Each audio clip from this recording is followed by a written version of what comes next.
Good afternoon, everyone.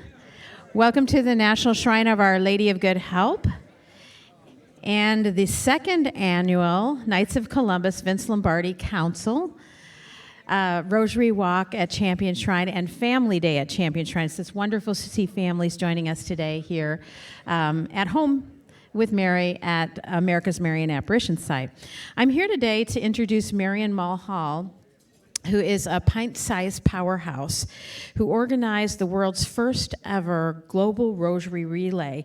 Goes all around the world at all of our international holy sites, including Champion, in 24 hours. And she's going to tell you a little bit about how many sites there are, how this began. But I just want to thank Marion. She's come all the way from Dublin. This is the second year in a row, Dublin to Ireland, to come here and be with us at America's Marian Apparition Site and share the power of Our Lady and the power of the Rosary. And I think that's something that we all take with us in our daily lives. But I also want to introduce Bob Peters, who is the co-founder of our Family Rosary Walk and our Family Day at Champion Shrine, which benefits, and thank you for all who contributed today in any way, because all of that benefits our catechetical mission work with children here at the shrine. So we thank the Knights of Columbus, especially those from Vincent Lombardi Council, who have been so gracious in offering that to us and offering this day to us, and the wonderful meal that we're having. Thank you so much for your volunteer work. So I'm going to just hand this to Bob quickly so he can tell you a little bit about the Rosary Walk we're doing today that Marion's going to join you on, okay? Thank you, Corey. Welcome, Marion. Thank you all for coming. As Corey mentioned, this is our second and hopefully second of many more Rosary Walks. This year, if any of you were here last year, we were able to walk out in the field in the back, but it's very wet this year, so we can't get back there. So we'll have a group walk around the Rosary Walk path here at the shrine, and we'll have a PA system so everyone can hear. Anyone that would like to stay in here, we will also have a rosary in here. So hope that accommodates everyone. Thank you very much for coming. And here's Marion.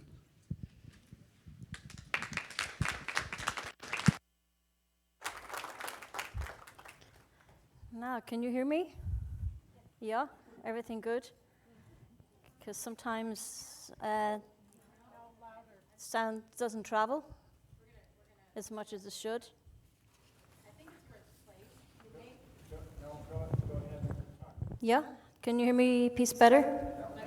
Okay, everybody? Nobody not hearing? Okay, not that I have a lot to say, but I wouldn't like anybody to miss anything. Thank you so much, Corey, for your kind introduction and invitation to come to Champion for the second year.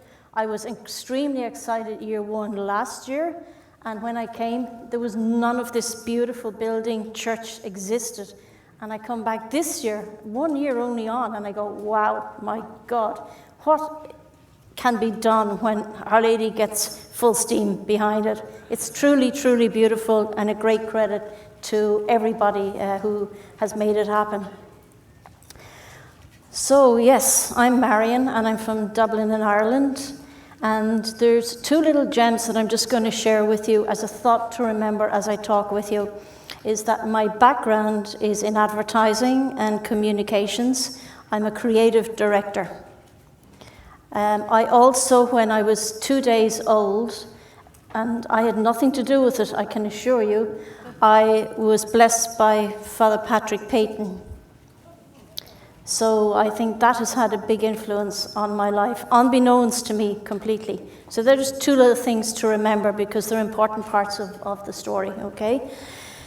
So back in the early 90s, I was running a very successful advertising company. It wasn't the biggest of advertising companies, but it was a very successful one. A wonderful team I had, web developers, copywriters, graphic designers. As I said, I'm the creative director. We had the whole team that we needed, film crews, the lot. And we were serving a very interesting combination of clients.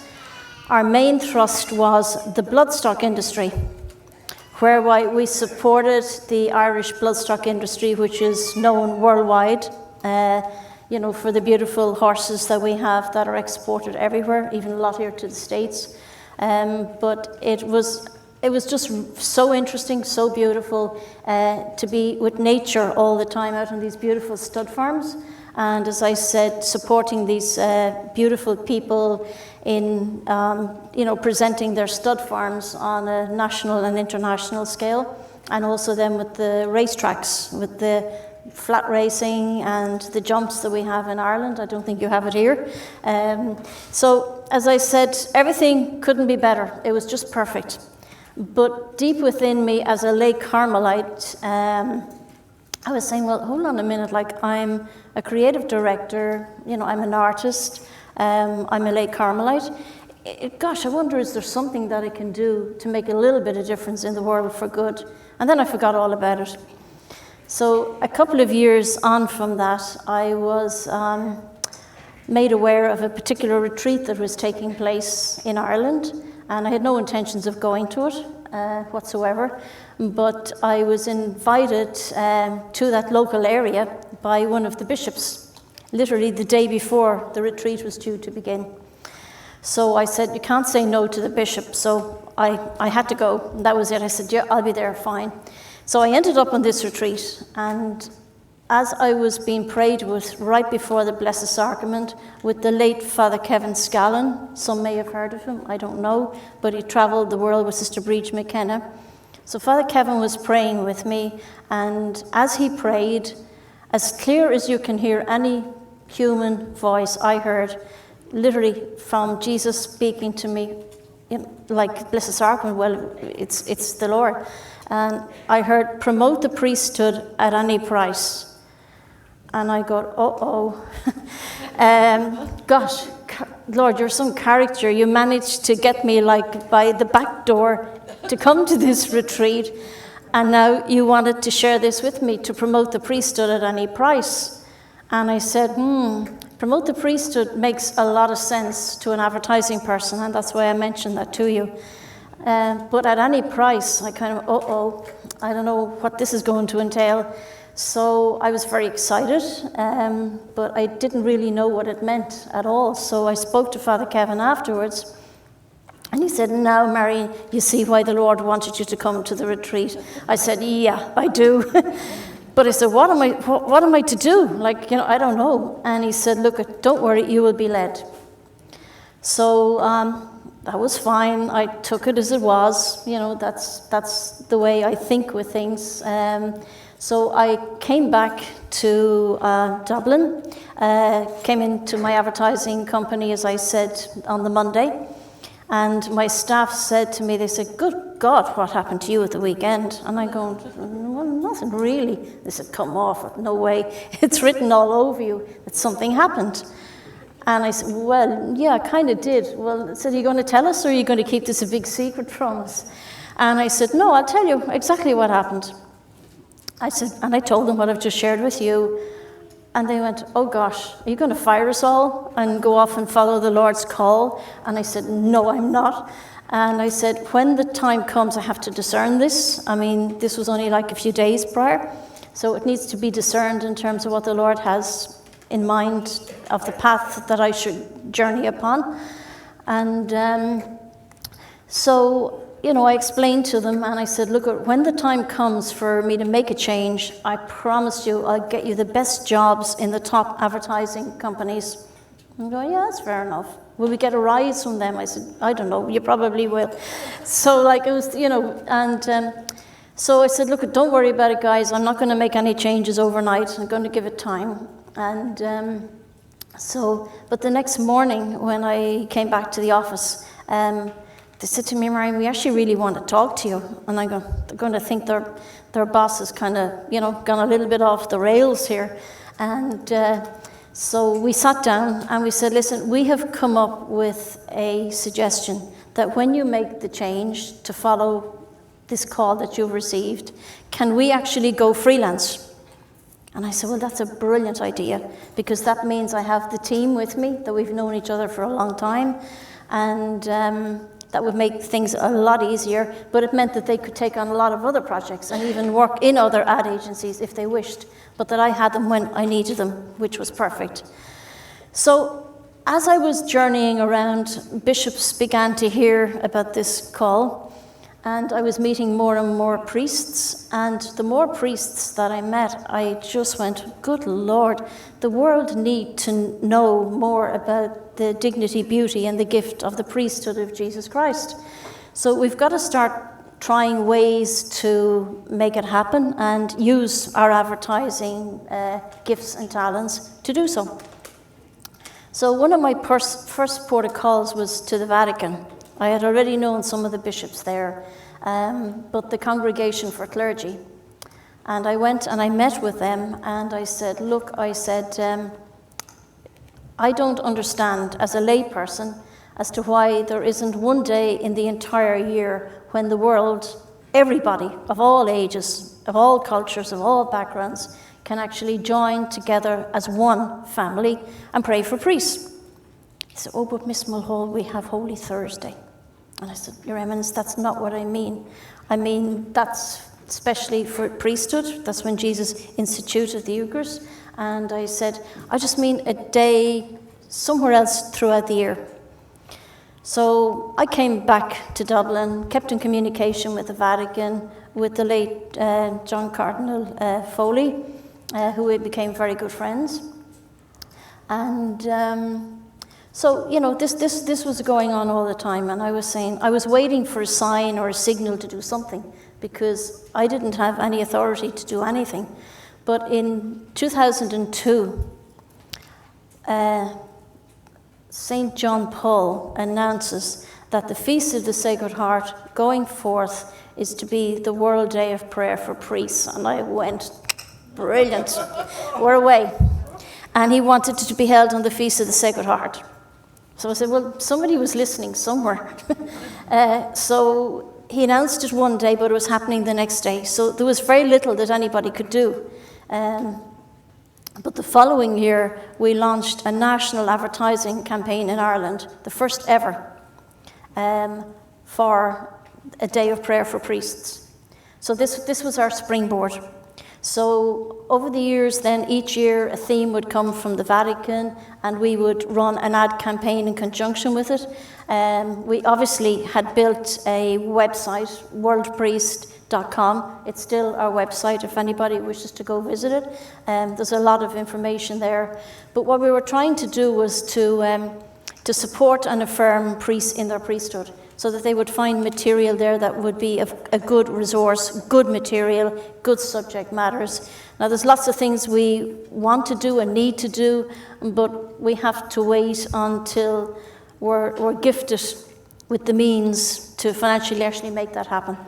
So we do the very best that we can. So we had worldpriest.com, we had all the material on it. We were running the event, as I said, very successfully each year, now that we officially had our annual day of prayer for priests. So we were then praying and thinking in terms of, well, you know, this is just reaching to priests, which was the vocation, like promote the priesthood at any price. And I can tell you, there was many prices, good and bad and different, but it literally meant that I walked from all security, financially, to be faithful to this call, because that's all I could do. I couldn't do anything else. So that was hard, but you know, the Lord is always taking care of me and Our Lady in their own little ways. So as I said, we were saying, yes, we're reaching out to priests, and this is going really, really good, and it's getting bigger and bigger. And we received the Apostolic blessing from St. John Paul. And so I was awoken one morning 10 years ago. This is our 10th anniversary. At 4 o'clock in the morning, Irish time. And all I heard was, I knew it was a woman's voice because it was so gentle. It was very different from promote the priesthood at any price. And all I heard was 20 countries, 20 mysteries.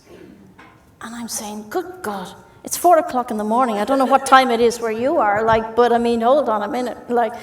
And I said, oh, it's Our Lady. And this is 20 countries, 20 mysteries. So I said, look, I'll go back to sleep. And I said, look, when the day brightens, I'll come back to it. But sure, there wasn't a chance. I was walking the walls all night. I was, what am I going to do? And I knew it was the Rosary, but the 20 countries meant that Our Lady wanted to go somewhere. Where? I hadn't a clue. So I waited until 9 o'clock to ring one of my colleagues, because you do not ring Niall before 9 o'clock in the morning. So from 4 o'clock on, I'm watching my clock, wishing it would move faster. So I ring Niall, and he said, you're ringing very early. And I go, well, it's 9 o'clock. And I said, well, I've actually something to share with you. I said, I've got an inspiration, and I just know that. He said, oh, good God. He says, not another one. What's it this time? And I said, oh, Niall, that's not fair. Now, come on. You don't even know what I'm going to tell you. So I said, look, I got an inspiration. I know it's from Our Lady. How or why it happened, I haven't a clue. But 20 countries, 20 mysteries. And Niall went dead silent, which he doesn't do normally. So I said, Niall, you're gone very quiet. And he said, well, this is going to be massive. And I'm going, okay, we'll see. So as I said, what we did that year, which was the exact year that my dear mom went to heaven, around that time. But so we, as I said, we discerned it and we looked at it and we got together as a team and we said, look at, okay, what we'll do is we'll organise a Rosary Relay. So for the very first year, what we did, because one of our team members was the ex-chairman of our national airline, Aer Lingus. So he was the perfect guy to start working out the times. So that was his job. So we've worked, as I said, out this. I thought there had been Rosary Relays for priests like all over the world, but there never had been. This was actually the first one. So it gained a lot of publicity, and it was beautiful because it brought a great focus to our priests and to the fact that the world were praying for them. So as I said, many, many blessings came in and out between. And as I said, we extended it and we grew it and we grew it. And then after the second year, I decided to write to then Pope Benedict, because I felt, wouldn't it be lovely if he might write a prayer for priests that could be used for the global Rosary Relay for the sanctification of priests. So 3 weeks later, the prayer came back. I thought I'd never get it, but it did. Because we worked to the nunciature, and we have an episcopal advisor, Archbishop Michael Neary of Tuam, and Knock, our national Marian shrine, is in his diocese.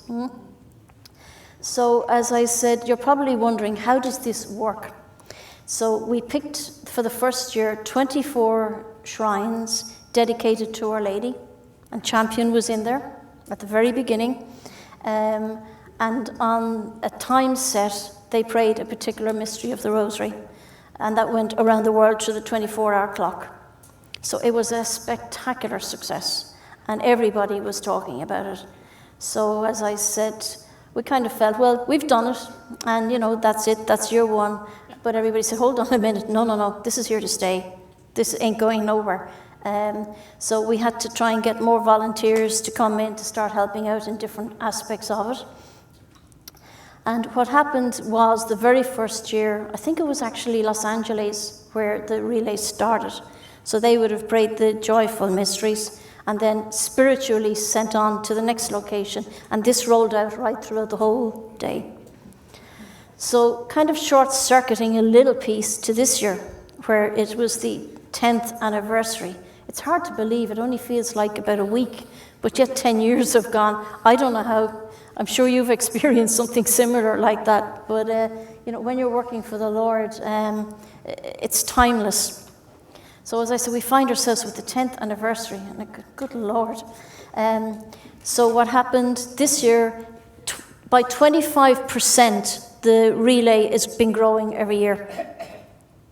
Last year we had about 10 million people, or 10 million Hail Marys were prayed from all over the world.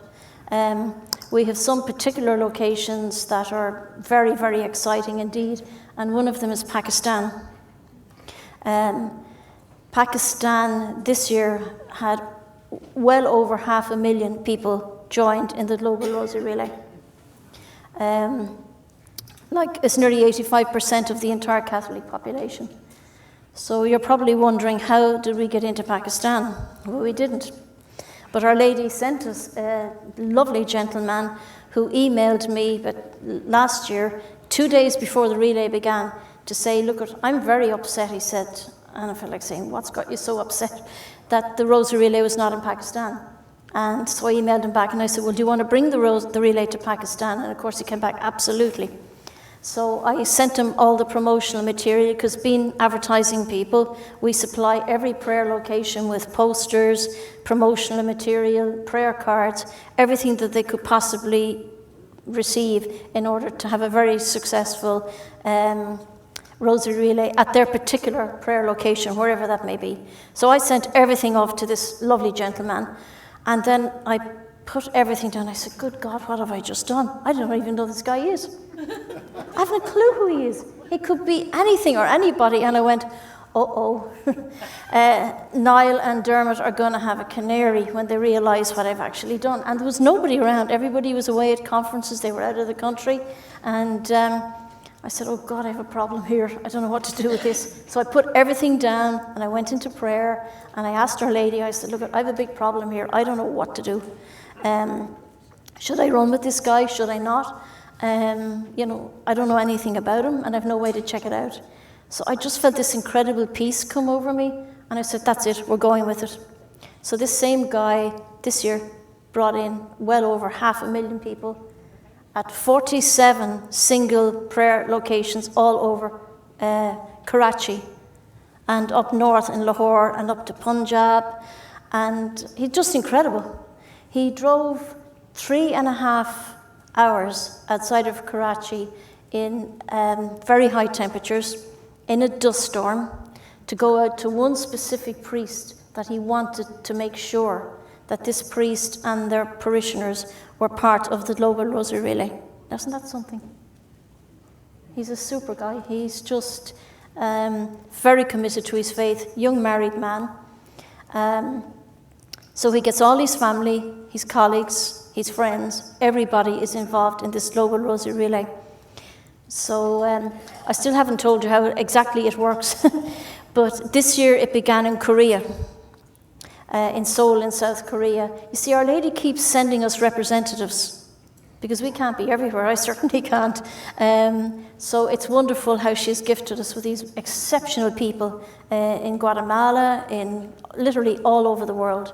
So there are soldiers on the ground, literally.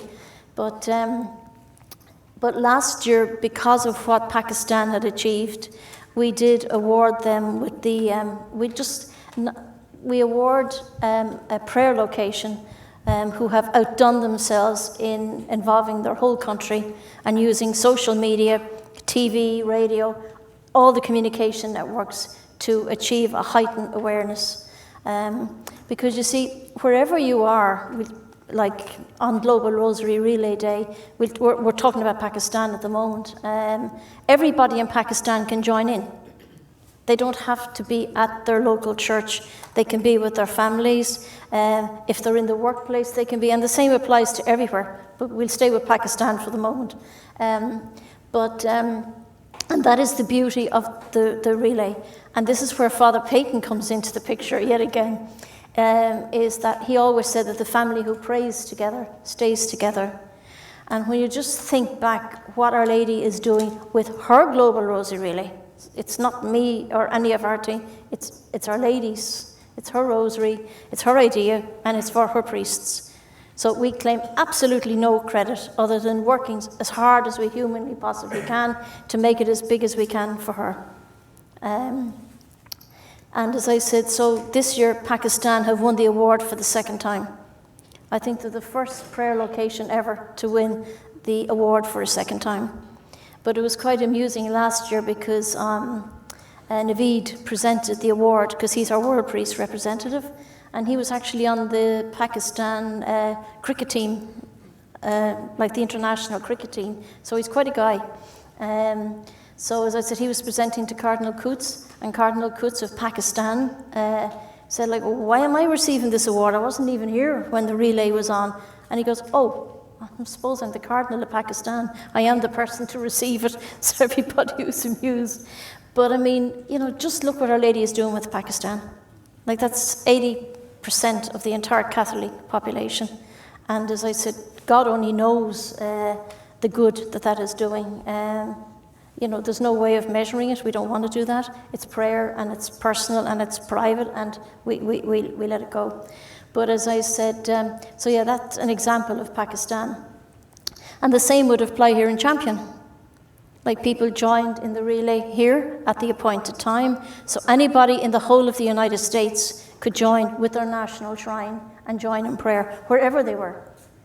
Yes, if one can get to the local prayer location, that's great, but you can pray wherever you are so that nobody is left out. But now everybody wants to be part of it. And it's amazing the problems that come up and how Our Lady solves them. Like this year, Los Angeles had to change their prayer time in the cathedral so that much more people could actually join in prayer. So we had an open slot that we were trying to fill that time. And we did everything to try and fill it, and we couldn't fill it. So I got in contact with some friends of mine in Orange County, and they in turn communicated with Thomas Aquinas College. So Thomas Aquinas College took up the prayer slot, and it was just wonderful to hear their story back. They said just before their actual allocated prayer time, there was nobody there. But on the strike of the dot of their time, the church was packed. And this keeps happening everywhere. It really does. But look, that was the first Catholic college to participate in the Global Rosary Relay. So what Our Lady, I think, is doing is opening for every Catholic college throughout the United States and around the world to participate. We've got wonderful partners in our apostolate. We have EWTN. So wherever EWTN are around the world, we're guaranteed national, local television broadcasts, which is a huge gift of using the whole communications media. We also are partners with Holy Cross Family Ministries, which is Father Patrick Peyton's own organisation.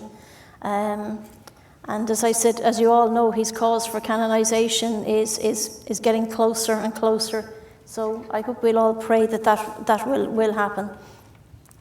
But as I said, getting back again to the Rosary Relay this year, as I said, it's grown by 25% each year. So this year we had 265 single prayer locations all over the world. All over the world. Like in actually about 75, 85 countries. But if you remember what I was saying is that no matter where you are, you can join. So we really can say that the world was at prayer. But I noticed a change in thrust this year, and that is a lot of new people who we hadn't communicated with or invited as such wanted to be part of it. Like we had the Friars of the Renewal, late Father Benedict's community. Father Benedict was a great friend to me, and I still treasure that friendship. But his community joined, and hopefully all their houses around the world will join for next year. So it's all starting to open up and open up. And this gentleman emailed me from St. Augustine in Florida to say he was at Mass on Rosary Relay Day, and that they were praying the Rosary for priests, and he joined in. And he didn't think much of it, because he just, and then he came home and he was watching EWTN and he realized, good Lord, I was part of something and I didn't even know. So he said, I actually want to bring it to St. Augustine's next year. So then we had 2 new locations from Nicaragua who wanted to be part of it. So as one of my friends said, you've hit tipping point. And I'm going, what do you mean by tipping point? They said, well, it's actually going to self-generate itself now because everybody wants to be part of it. And as I said, it's truly amazing because on Global Rosary Relay Day, after putting 8 months of work into this global event, you actually feel you've done nothing. You know, everything is quiet, and you kind of say, well, gosh, what was that all about? You don't realize the amount of work into the project that actually goes to make it all happen. But because it's not of self, it's for Our Lady, it's her idea, it's her rosary, it's for her priests. It's not me, it's not any of my team, it's Our Lady who wants this, and this is what she's doing with it. You know, so all different miracles have happened along the way, like back in 2003, or sorry, not 2003, say it was 3 years ago, Pope Francis had announced that he was actually giving a retreat to the priests of the world. So I read somewhere that the rosary was going to be prayed in St. Peter's Square each evening. One place said 6, another said 6:30, another said 7.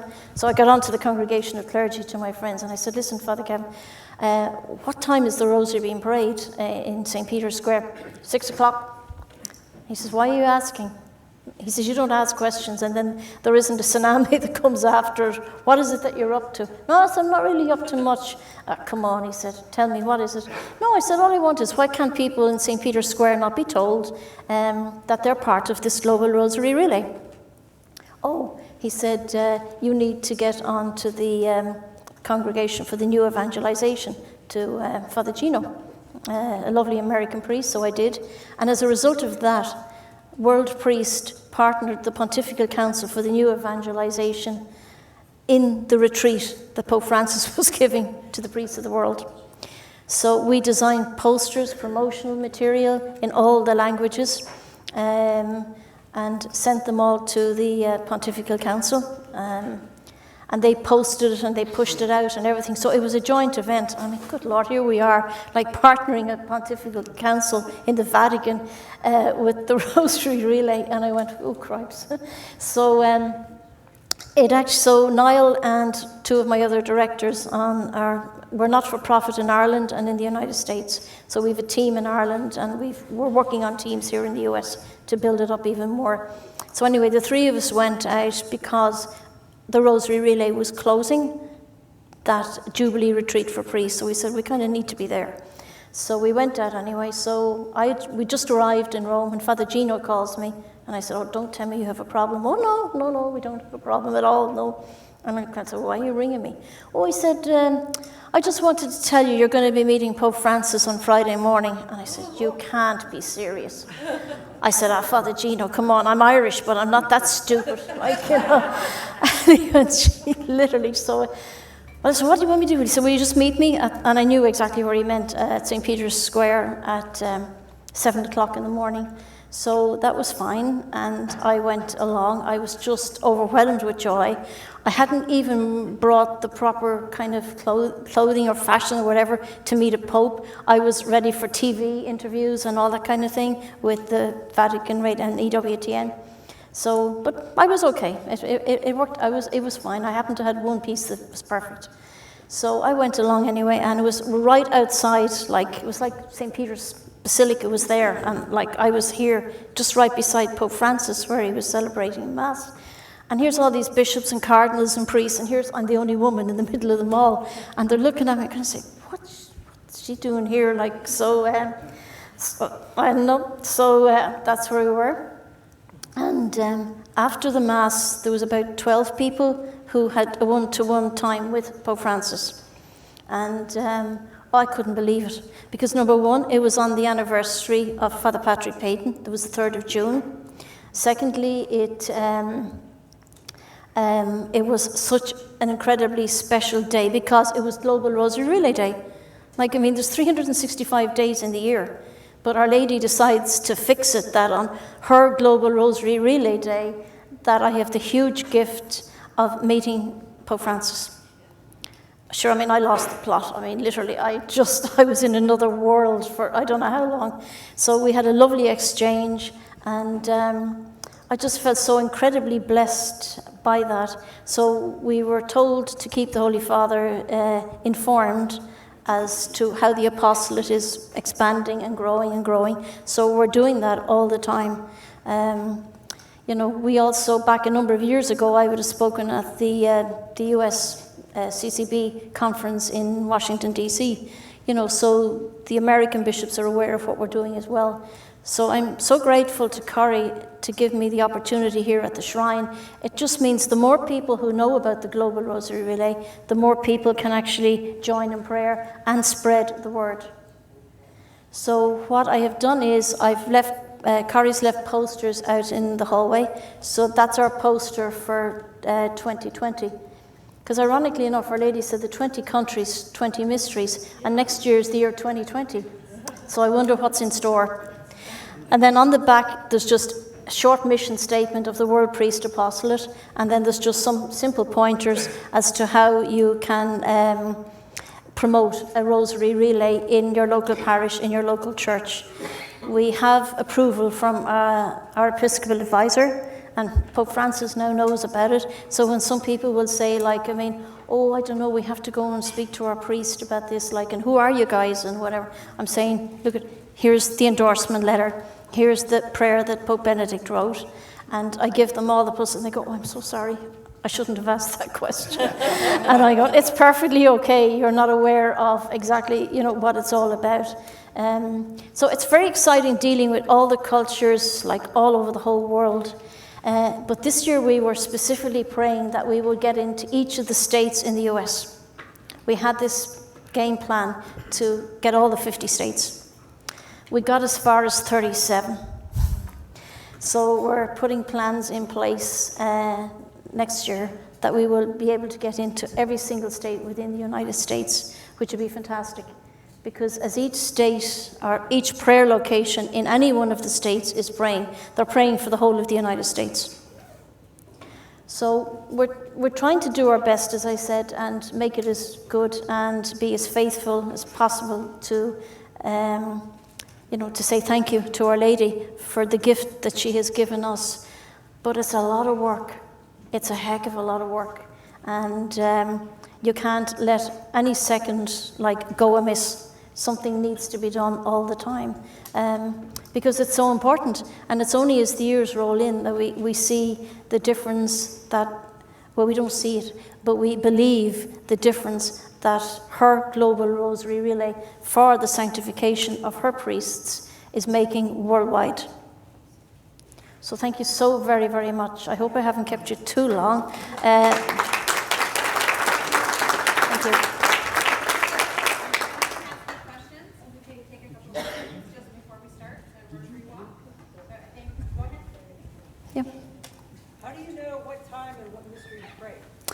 Good question. What we do is, as I said, it started in Korea this year, so they prayed the joyful mysteries, okay? So then they spiritually sent that to Russia, to Our Lady of Magadan in Russia. And then Russia sent that on to the underground church in China, where we've gotten into about 12, 14 dioceses in the underground church. So how we work out who prays what is, we try to hold off until about 6-8 weeks before Global Rosary Relay Day, and then what we do is we take the first prayer location and we roll the mysteries out. So then everybody gets a poster telling them what mysteries they're to pray. They also get an email, they get a communication. Every single prayer location has about maybe 8 to 10 different communication points at various times along the line. So that's basically how we do it. So we try to hold off, but it's very difficult because people want to know, what mysteries are we supposed to pray? I said, look, can you just give us another couple of weeks? But then what also happens is, once we've allocated all the rosary mysteries, there are so many new prayer locations who come in. So we add them in as additional prayer locations. and they basically, we allocate a mystery to them, but they can pray any mystery that they basically want. That's how we do it. Just to follow up on that, would that be also available on the website? Yeah. Priest.com? Yes. Find out what? Yes. If you go to worldpriest.com, you'll find out all the information, all the promotional material you'll find there that I've mentioned, including these little brochures, which there's, Corey may pass them around. There are just a few, just to give you a breakdown of the whole, from 1994 right up to date, that not 1 second has been lost, I hope. So no, that's basically how we do it. So now at the moment we're taking all those extra ones, which was about 40. So we have to number them back in. And then, as I said, allocate then the mysteries. We also have a map of the world. So it's very easy to go and see with the map, the Google map, and you click on any one of the locations worldwide. Like when you go to it first, it's just a mass. There's nowhere that the Rosary Relay is not taking place. But you click on any one of those buttons, you'll also get the information of the mysteries that they're praying or the time, and the actual with a picture of the shrine. So we had them shrines at the beginning, but then we ran out of shrines very quickly. So we said, look, a prayer location is a shrine, a basilica, a cathedral, a church, a family, an office, a car, a football field, walking by the ocean. It doesn't matter where, which gives people a unique opportunity to pray literally where they're at on the spot and make a huge difference in the world as a community. It's a community of prayer. Sorry, that was a long-winded answer. Sorry. Yes, on your website, is it listed which states of the United States aren't on the relay yet? If you go to the map, yes, you can see the gaps. It's pretty easy to see the gaps. But hopefully they won't be gaps for too long. But they are. It's relatively easy, yes. Like this, it's there. I know some of them, but not them all, just to name them straight off. But it's pretty easy to see the ones that we're actually missing. Yes, that's a very fair question. Yes.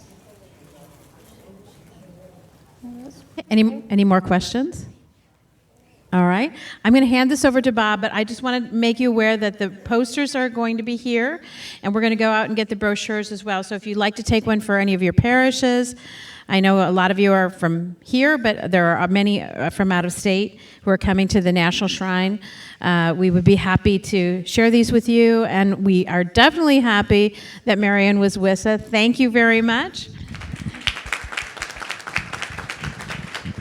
She's going to